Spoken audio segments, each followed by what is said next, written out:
Merci Monsieur le Président, je remercie le rapporteur pour son rapport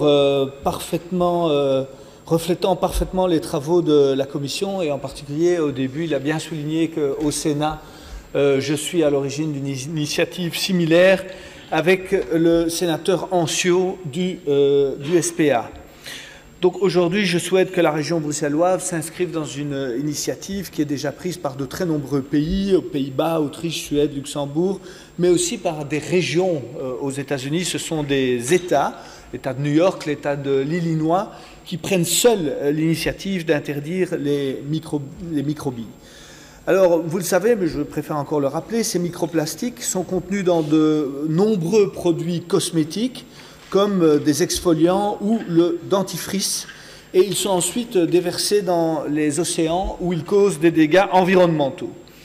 On parle, selon certains experts, de pas moins de 8000 milliards de microbilles qui seraient déversés tous les jours dans les océans. Et cela coûterait également au moins 7 milliards de dollars par an à la pêche, à l'aquaculture, au tourisme, plus les efforts de dépollution.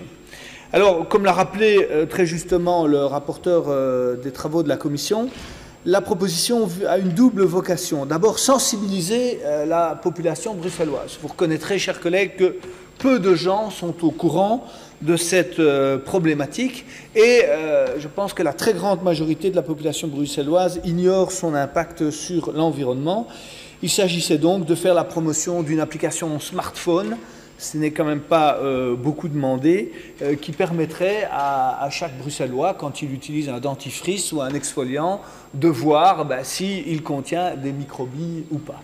Comme l'a dit d'ailleurs le rapporteur, la plupart des grandes marques ont déjà éliminé ces produits, ces exfoliants, enfin plutôt ces microbilles de leurs produits. Et donc une application nous permet à chacun de voir immédiatement si il y a des microbilles dans les produits que nous utilisons quotidiennement pour certains. Le second volet tient effectivement à la coopération plus étroite avec le fédéral et il s'agissait de donner un impact supplémentaire à ce qui se fait au niveau du fédéral. Alors, effectivement, en commission, deux arguments principaux ont été utilisés par la majorité pour ne pas voter cette proposition. D'abord que c'est une compétence du fédéral et circonstance aggravante d'une compétence qui est aux mains d'un ministre MR, Mme Margen. J'ai évidemment, bien entendu, pris contact avec elle, mais il s'agit ici de renforcer l'action qui est faite au niveau du fédéral en montrant un signe au niveau de la région bruxelloise. Comme le rapporteur l'a très justement dit, ce n'est pas la première fois que notre Parlement prend des positions dans des domaines qui sont de la compétence du fédéral. J'ai cité en commission les nombreuses résolutions pour la Palestine qui ont été votées ici. C'est aussi une compétence du fédéral. J'aurais pu en citer d'autres exemples. Alors, M.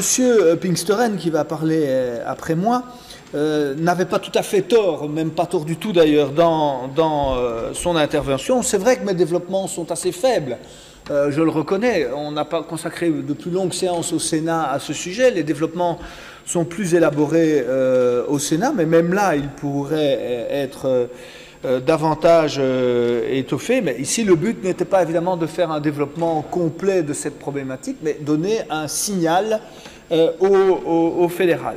Et effectivement, je regrette le vote négatif de la majorité parce que personnellement j'aurais été prêt à soutenir des amendements interdisant totalement l'usage des microbilles.